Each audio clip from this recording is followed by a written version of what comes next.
아마존에서 라파즈로 돌아왔습니다. 이날은 볼리비아에서의 마지막 날이었는데요. 여행의 마지막 날은 역시 야경을 보는 게 국룰이죠. 사실 라파즈의 야경은 이미 한번 구경하긴 했지만 그땐 영상을 찍지 못해서 이번에 다시 가는 것이었습니다. 다만 이번 여정엔 한 가지 문제가 있었죠. 라파즈의 밤거리를 또 혼자서 헤매야 했거든요.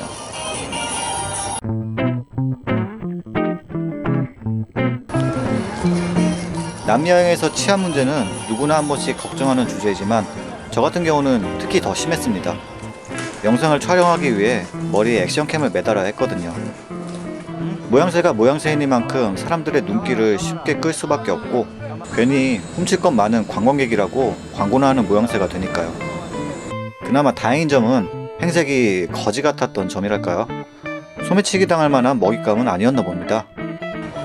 그럼에도 야간의 라파즈는 여행자에게 여전히 위협적인 도시였죠. 조금만 골목 안쪽으로 들어가면 인적이 갑자기 끊기기 때문에 심적인 압박감이 상당합니다. 브라질의 리우나 에콰도르의 키토에 비할 바는 못되지만 남미의 대도시는 무조건 긴장할 수밖에 없죠. 누군가에게 도움도 구할 수 없는 이런 곳에선 이건 정말 미안한 이야기이지만 주변의 모두가 범죄자가 되어버립니다. 라파즈의 야경을 감상하는 그나마 안전한 방법은 텔레페리코라 하는 케이블카를 이용하는 것이었습니다.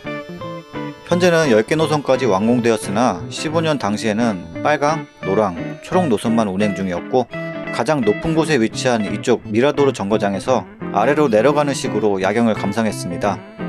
현재는 이렇게 콜렉티보까지 탈 필요 없을 거예요. 광장 근처에도 노선이 생겼으니까요. 부에노스아이레스라는 이름을 가진 역에 도착했습니다. 유니폼을 입은 안전요원의 모습이 정말 든든하게 느껴지죠. 나름 라파즈시에서 신경을 써주는 교통수단인가 봅니다.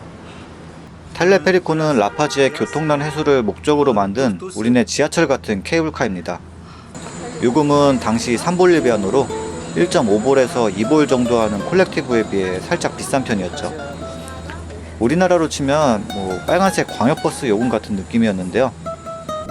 그래도 비싼 만큼 제값은 하는 교통수단이었습니다.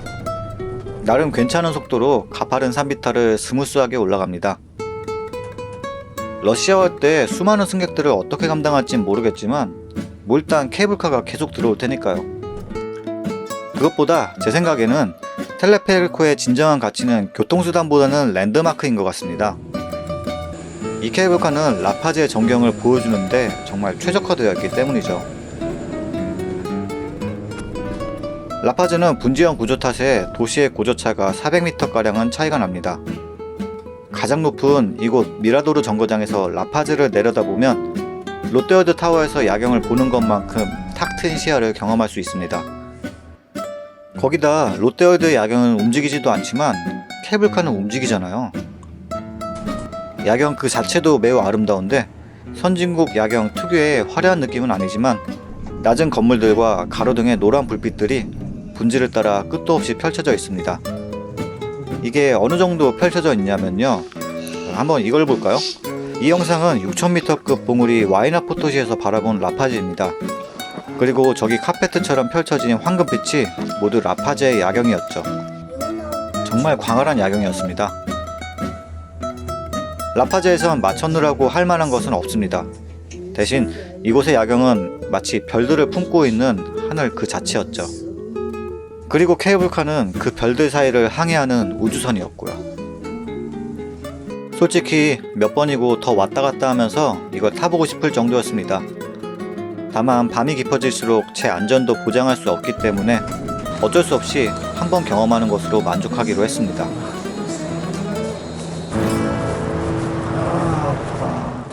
케이블카 이용이 끝나고 처음 와본 장소에 내렸습니다.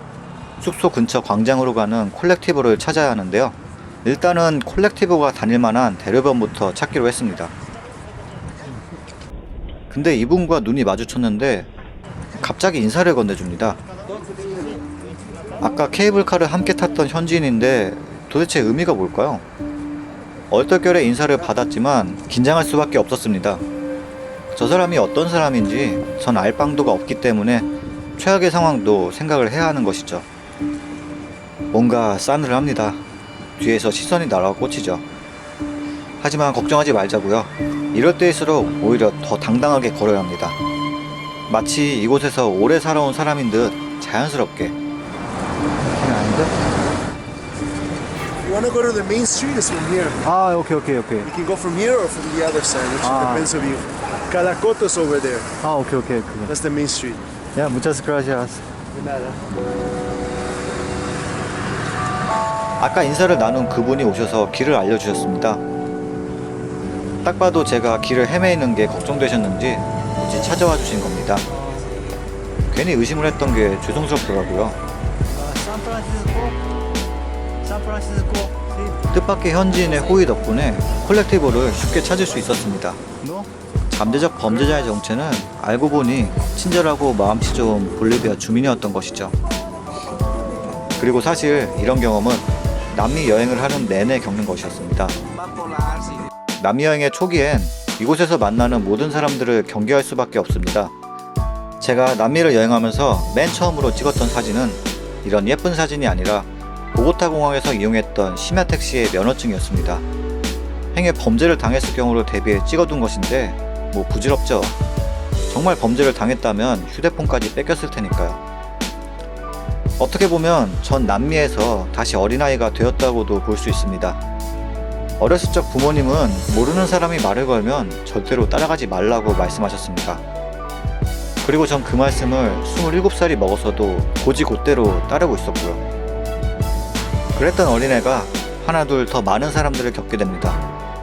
제 경우는 운이 좋게 대부분 좋은 사람들이었습니다. 얼뜨기 여행자는 범죄자들에겐 좋은 먹잇감일 수도 있겠지만 평범한 현지인에겐 지루한 일상 속 별난 이야기거리도 될 수 있으니까요. 그렇게 사람들을 겪다 보면 차츰 이곳도 결국엔 사람 사는 곳이라는 걸 알게 됩니다. 알고 보니까 남미가 안전한 곳이었냐고요? 그럴 리가요. 최근에 범죄를 당한 누군가의 소식도 실시간으로 전해듣게 되는 곳이 남미인데요. 결과적으로 남미를 여행하면 여행할수록 이전엔 보이지 않던 것들이 보이기 시작합니다. 한쪽 눈으로는 이곳이 얼마나 위험할 수 있는지를 파악하고 있다면 다른 한쪽 눈에는 평범한 우리네들 사람 사는 일상이 보이는 것이죠. 서로를 꼭 껴안고 붙어있는 연인의 모습, 고된 하루를 마치고 퇴근하는 아버지의 모습, 길거리 음식을 사가는 청년의 모습, 그리고 저 같은 여행자들의 모습까지도요. Hola, ¿dónde está bus a Kilikili? 그들 사이에서 저는 아무에게나 다가가 말을 걸고 길을 묻고 콜렉티브를 찾아 헤매었습니다. Kilikili? 한밤중에 긴장 속에서 남미의 대도시를 돌아다니는 건 정말 피곤한 일입니다. 그럼에도 이 피곤한 일이 괜찮았던 것은 다수의 평범하고 친절한 사람들의 모습을 볼 수 있기 때문 아니었을까요? 광장 근처에서 새로 콜렉티브를 타고 이번엔 다른 전망대로 와보았습니다. 낄리낄리라는 이름의 이 전망대는 라파즈 특유의 분지형 야경을 360도로 감상할 수 있는 장소입니다. 전에 왔을 때는 여럿이서 와서 잘 몰랐었는데 인적이 없다 보니 확실히 혼자 오기엔 무서운 곳이었습니다. 그래도 풍경은 정말 아름답죠. 오직 라파즈에서만 볼 수 있는 야경입니다. 이날의 낄리낄리 전망대는 유독 한 사람도 보이지 않았습니다. 개인적으로 제가 제일 피하고 싶었던 상황이었죠. 여기서 범죄를 당하면 정말 아무것도 할 수 없을 테니까요. 행여 불량배라도 만날까봐 긴장하면서 주변을 둘러보곤 했습니다. 그렇게 둘러보면 보이는 것들은 불량배가 아니라 평범한 사람들이 만들어낸 수많은 별빛들 뿐이었죠. 참 신기한 야경입니다. 무서우면서 아름답기도 했죠. 가능한 빨리 떠나고 싶었지만 잠깐이라도 더 머무르고 싶었고요. 센트로? 남미의 치안이 어떠냐고 물으신다면 저는 이렇게 대답하고 싶네요. 남미와 치안 문제는 마치 이 야경과도 같은 것이라고요. 그래서 라파즈 어땠냐고요? 일단은 제가 내렸던 텔레피리코 트럭 라인 마지막 정거장은 라파즈 남부의 부촌 지역이라 치안이 그나마 나은 곳이었습니다. 저를 도와준 현지인도 부촌 출신이신지 영어를 유창하게 도와주셨죠. 반면 가장 꼭대기 미라도 정거장 쪽 아이소 Kissing